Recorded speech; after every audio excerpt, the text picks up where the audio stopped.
to another episode of Homeschooled. It's Carmen here, talking with some of my friends over the weeks here about homeschool. And today I'm honored to have my friend Hannah Armstrong on. So welcome, Hannah. Thank you. You're, Thanks for having me. you're welcome. And my hope is to be able to let you tell a little bit about your story and inspire and offer encouragement for other moms who hear what you do and think, I can do that too. So I just wanted to give a little bit of context of our friendship together. How long have we Yeah. known each other, Hannah? I think y'all moved to Alabama when I think I was 12. Yeah, because I was So that about was in 13. 1992. Yep, 1992. Yeah. And we played volleyball together Yes. well Well, through high you played and I watched. in high school. But our high school experience took us around the globe to Europe together, Yes. right? Yes. And The whole trip. Europe has never been the same. We toured those roads. We would be on the bus. We did 7 countries in 14 days. Mm-hmm. And my mom was on the trip, and the chaperones on the trip. You and I would stay in the same room, and we'd laugh half the night talking and Yes. telling stories. So we wanted to sleep on the bus. On the And bus. we would be poked in the head and go, "You're missing it. You're missing all the scenery. Like, look at all the castles." And we're like, "All the castles look the Yes. same." Yes. That's I so think I funny. gave my camera to somebody to take some pictures for Yeah, me yeah. so I could sleep. Yeah. And so many of our people obviously know your husband, Isaac, who Jim interviewed a couple weeks ago. So Oh, okay. for those who Mhm. don't know, this is Hannah Armstrong, Isaac's wife. And then was it 2 years ago that our husbands and our sons ended up going to Mhm. Europe? They went on a mission trip to Africa, coming back through Europe, and then they went to some of the same places that you and I Right. were in, which was Right. really cool, I thought. Yeah. Yeah. Yeah. I think so too. That's awesome. Okay. Well, tell us a little bit about why you homeschool. Well, we are missionaries in Mexico, and obviously there's schools in Mexico, but we have chosen to, in order for the boys to be with us and be a part of what we're doing, the best way to do that is to homeschool. Mm-hmm. And so from the beginning, that was the plan, that we would live in Mexico and work in Mexico, and that the boys would be with us. And so for that to happen, we do school, on our own time, I guess you would say. Yeah. Yeah. It is good to have that family schedule. Um, Yeah, we just wanted it to be, this isn't something that dad does. This isn't something that mom and dad do. This is something that we do together.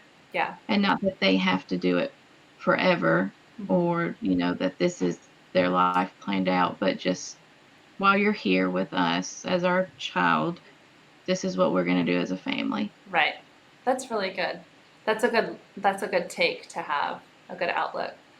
We Um, try.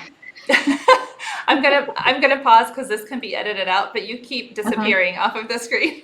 I don't feel like I'm moving. Oh. You're like, and we homeschool in Mexico. Okay, I just wanted you to know. Because I don't want to get done with this and you'd be like, Carmen, why didn't you tell me? Is that good right there? Go a little bit more. I don't know which way you are. So go a little bit. Can you go more left? Yep. Okay. Now, Okay. that's a little too far. Is That's that good. good? Stop. That's good. Okay. I I'm think not that's going to good. move. Okay. And I'm not going to move. they'll edit that part out. Okay. So we're gonna get back to Okay. it. Good job. Okay. Okay. Um, what do you do for homeschool? Like curriculum wise or schedule I wise? think I'm interested in both to know like what Okay. curriculum. I mean, what's available there? What do you have, and what do you do? And then kind of what literally does your day look like? Okay. Well, I have three boys, Mm-hmm. 15, 12, and 7. Mm-hmm. So we have, my oldest he's in the 10th grade. He's still lacking in some things for ninth grade with math, but then my middle child is in 7th, and my youngest is finishing up first. So my youngest is a Becca. I've basically done a Becca for 1st through 6th grade. And then after 6th grade, I start changing things up to where they kind of do, they do stuff from several different things.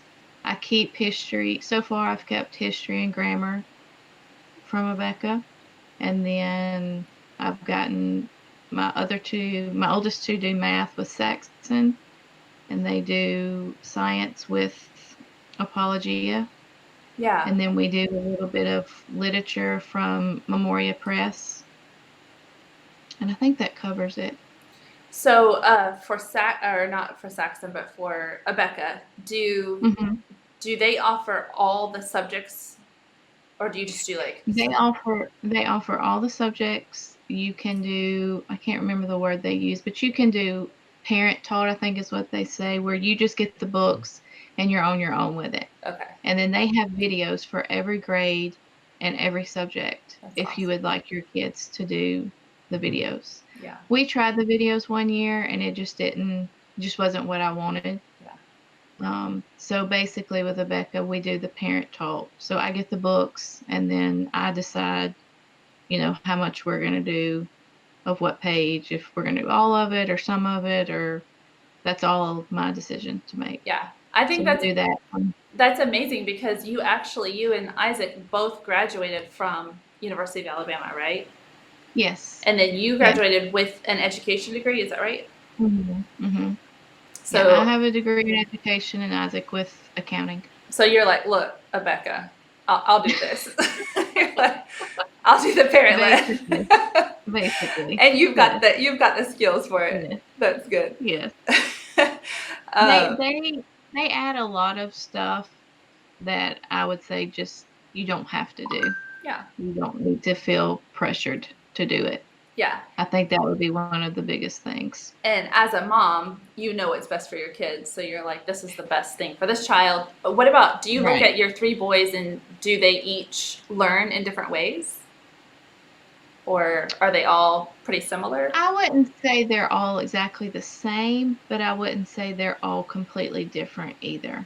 They'll do well with me, I guess, auditory learning, with me going over it with them, like for tests, reviewing out loud.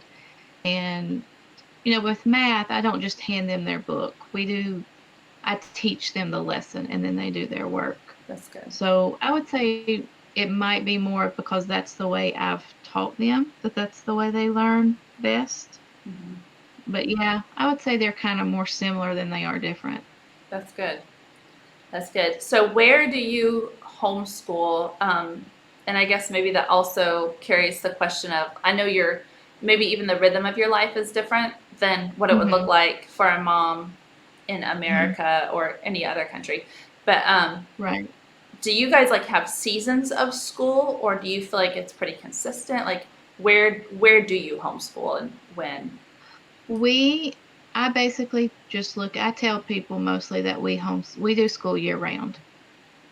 And I say that because, like this year we are supposed to itinerate in the fall.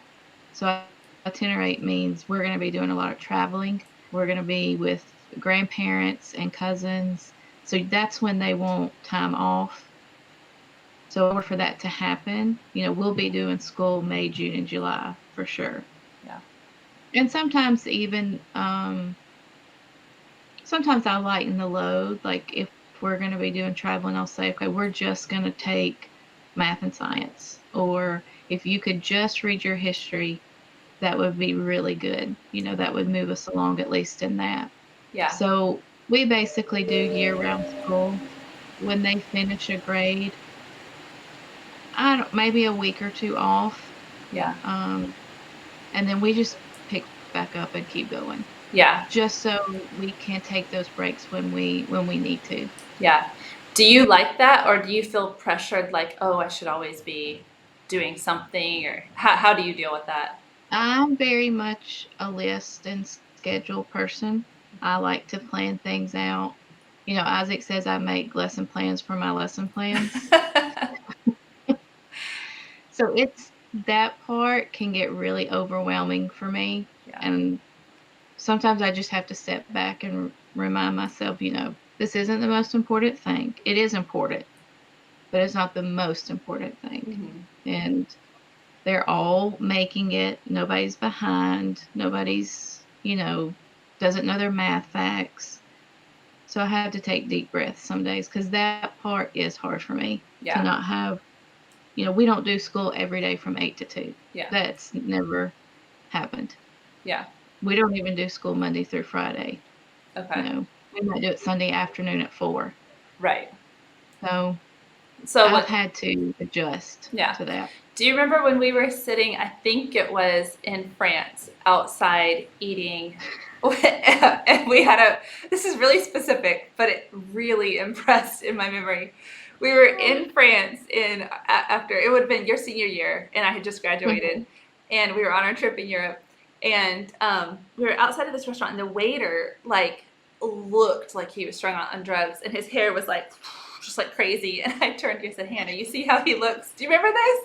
No. I go, do you see how that guy looks? And you're like, yeah. And I was like, that's how I feel right now. I was so tired from traveling, so frazzled. I was like, I feel like I look like that guy. And I mean, that's the mental picture that I get of a mom who feels all the pressure to do all the things, but it's just not working out. It's you just feel frazzled, and you're like, I got to get a hold of this and make something of it. But yeah. So how do you kind of put yourself together, bring yourself back down from that place, from looking like that guy? I'm really bad about trying to push through when normally I should just call it and just be like, you know what, we just need to be done for today, or let's just do one more thing and finish up. I'm really bad about trying to push through. I think that's just my personality. Once I write it down and I make that list, I really want to be able to check it off. Yeah. And then a lot of times I know what's coming, next week. Let's just say next week we're going to go to 5 services with Dad, so there's not going to be any school done. Yeah. So sometimes I'll just tell them, look, I'm just going to take a break and I'm going to go upstairs, or I'm going to go wherever for a little bit. Sometimes I move on to a different subject and just be done with that one subject. Sometimes I cry and just go to the bathroom for a minute. Yeah. I do a lot of talking myself down. It's going to be okay. Because most of the time, like you, it's me and them. It's not me, Isaac, and them. So I'm kind of on my own as far as being an adult and making the adult decisions and not getting pulled in with them. Yeah. Yeah, a lot of deep breaths, a lot of, just give me a second. So, and sometimes I have to make myself do that. Mm-hmm. I mean, I think that's something that we all do, but I think that might be something that's a good tool for you, being where you are, living the life that you guys live, is hey, we're going to get through, we need this little bit of grit, to get through. Several years ago when you guys were visiting with us, and I mean, your boys were on it, they were up and doing their stuff, and I don't remember exactly what was going on, but you just turned to me, you shrugged, you go, look, if I don't tell them and teach them to do it, they just don't do it. And I was like, okay, it's as simple as that. Hannah knows, you just gotta let them, just teach them, just get them to do it. What have been some difficulties to overcome, particularly with your situation where you live and what you guys do, because it is very different from other home situations of moms that I've had on the show? Yeah, I would say the first thing is that I don't make a time. We don't start right at 9 or 8:30. We start when we're settled and ready to do. We start out every morning as a family with prayer, and everybody reads their Bibles together, normally at our kitchen table when we're at home. And in Mexico, we don't have air. We don't have central air in our house. So we just have the windows open and fans. Mm-hmm. So during the hot months, we might go to bed at midnight because of the heat. And then we might sleep till 8. The boys might sleep till 9. And so everything's just later. I still get it all done, but we might not start school till 12 or 1 and go till 5, but only because it's easier to just sit still when it's so hot. The hottest part of the day is the late afternoon. So we do, we might do that. We might be, we're going to go to church 3 days in a row. So then we'll do 4 days of school, or vice versa. Yeah. So it's very different as far as there is no normal schedule. Yeah. I have to make school fit in when we can. Yeah. What's the most extreme temperatures you guys have endured? I don't know, 1 million degrees. That's what Jim said when he came back. When he visited. Like, I would say the highest I've seen it, like raw temperature, is like 110, I guess. And then you add the humidity on top of that. Yes. A lot of times, I guess they do that here too, but they'll say, it's this degree, but it feels like this. Mm-hmm. So a lot of times it'll be 108, and then it says feels like 122. Ooh. So, I mean, it gets hot. Yeah. And you just have to, for me, I just have to come up with a plan of how I'm going to make it through those really hot weeks, and make it through with, like, still glad that I live there and still love, everybody around me. Yeah. And so every year is different because I'm changing and my kids are changing. So it takes me a minute normally to get, like, into some kind of groove with it. Yeah. But so far I've been able to adjust. Yeah. So you actually are the inspiration behind, you and Isaac inspired us when we bought the worst house on the block in Savannah, Georgia, when we moved here. We bought the worst house on the block, and we rented across the street for short term, just long enough to kind of fix a little bit of the house to live in. And this was years ago. And you guys came and visited that house that was really dilapidated. And I was like, if Hannah can do it in Mexico, and there are restrictions that you have for your safety there, like you have restrictions. Right. I was like, I can do it in Savannah, Georgia. And it's like, it's not as hot here. I don't have as many restrictions. Like you were my inspiration, and you came. And then I remember you were like, I left and I told Isaac, they are crazy. They're crazy for buying that house. And then it was rough. Yeah, it was redone. And so, but people would be like, how?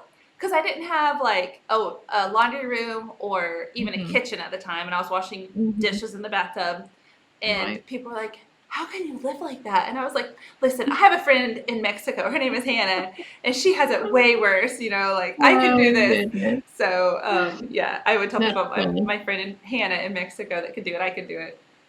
That's true. But now you guys have a different house in Mexico than that. And we have a different house here. Yeah. So did I don't remember if I already asked you this. Did I ask you what are some difficulties that you had to overcome? Did we already talk about that? Is that what we just got done talking about?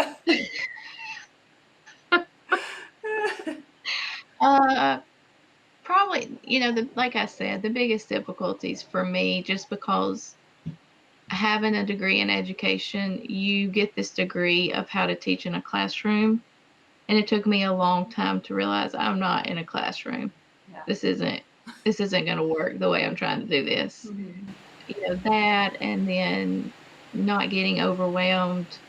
One day Luke, my middle child, he was sitting there working. He's like, you know what, Mom, have you ever thought about that you're like teaching Landon math with letters, but then you're teaching Judd how to read? Talking about the extremes. And I'm like, yes, Luke, every day I've thought, about that. Yeah. So, I mean, I feel like most homeschool moms are in that boat of feeling like, oh my goodness, I don't know if I can do this. Yeah. I don't think it matters if you have a degree in education or not, because it's just a different setup. I mean, they're your kids. They're not somebody else's kids. Yeah. So just, the normal things of trying to be a wife, a mom, a teacher, cleaning the house, doing the laundry, all those things. And, some moms I know work still from home or from their computer, or for us, it's me trying to make sure that I'm still going to services with Isaac or a visit or whatever it may be, trying to make sure that I'm a part of those things with 100%, not just what's left over. Yeah, that's really cool. That's a good inspiration. Um, what advice would you give to other moms who homeschool? Probably just to stay calm, I think, to not let yourself get overwhelmed, which is easy to do, and to remember that pretty much it's going to work out. They're going to make it, and that there's, especially in the States, there's always help.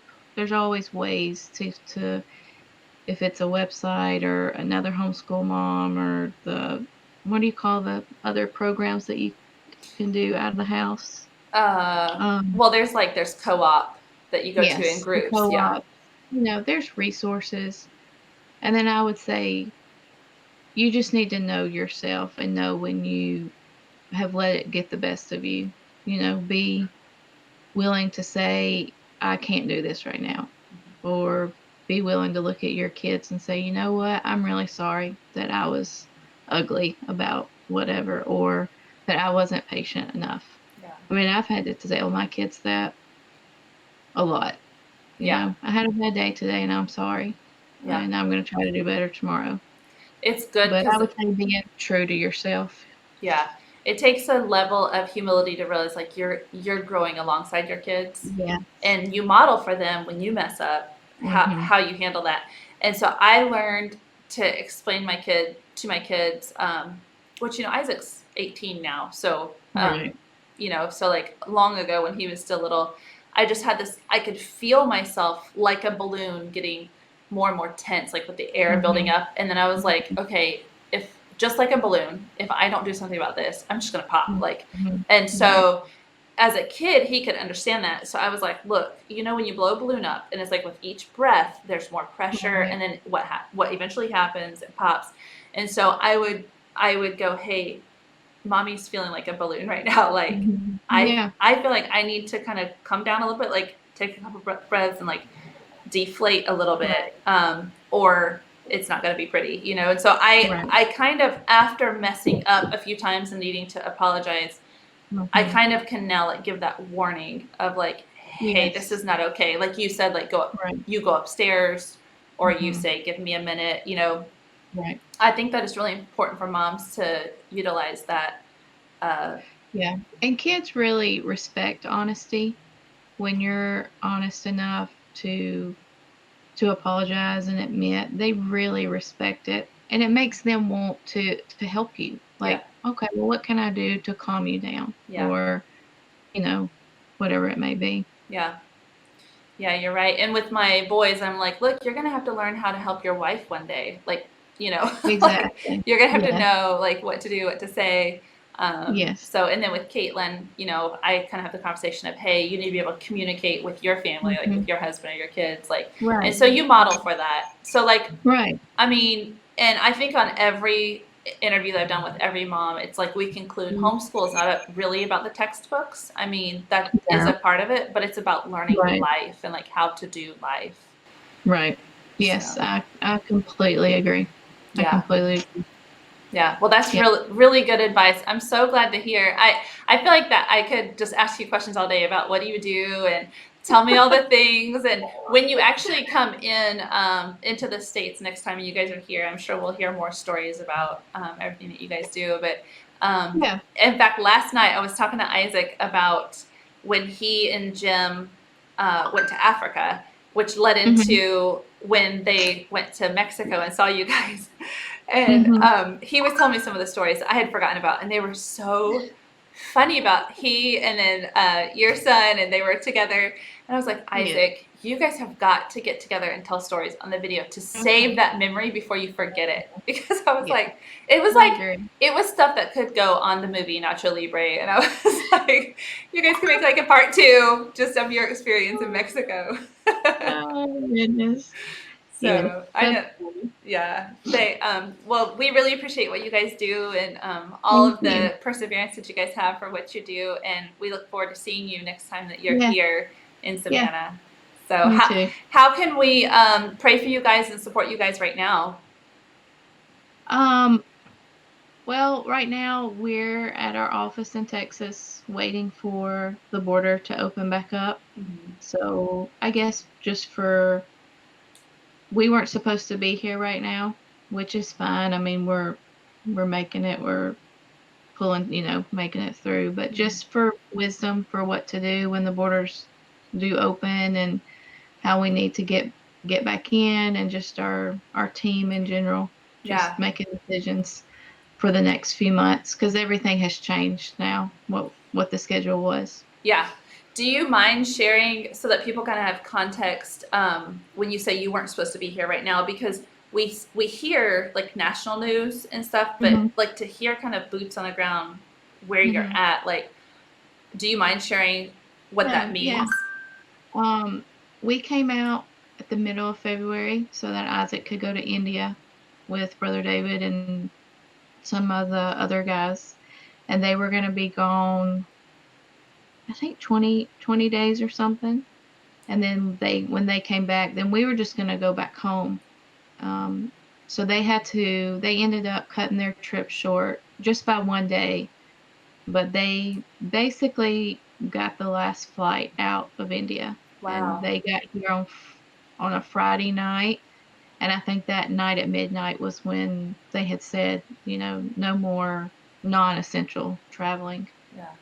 So we've been here since then, and it's just kind of grown. At first, it was okay. Well, it's going to be a week, and then we'll make a decision. And then that week turned into another week, and I think during that week was when they closed the border. Yeah. And so at that point, we couldn't go home. Yeah. So supposedly they're going to open it May 20th, I think is what they've said, Okay. and we will just wait and see. We haven't heard anything on the Mexico side, like that they wouldn't let us cross, Hmm. but we don't know. We Yeah. don't know that for Yeah. sure. There's a lot of towns in Mexico right now that are not letting people in. A lot of the smaller towns, which is fine and good, but they're not letting people. Yeah. If you don't live there, they don't want you to come in. Yeah. So we'll just see Okay. on in May 20th. Okay. So we'll be praying for you guys and uh, just appreciate everything that you guys do. And what's life like kind of in the circles of life where you're at? Have you guys been able to get out into community? Do you need to go anywhere, like to the grocery store or?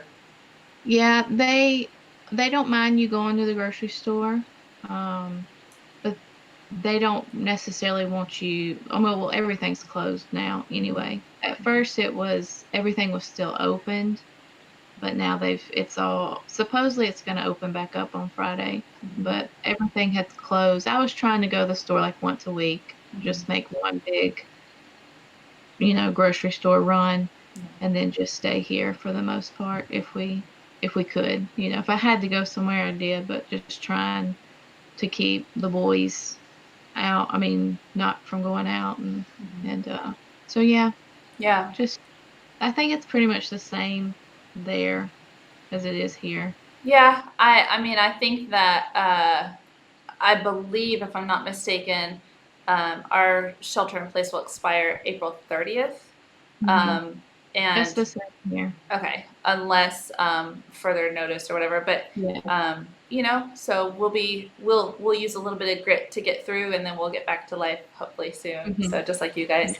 So we'll be praying for you guys to keep us posted Thank what you. you're doing and everything. So thank Thank you. you. Well, thanks for being here today on another episode of Homeschooled, and we'll see you next time.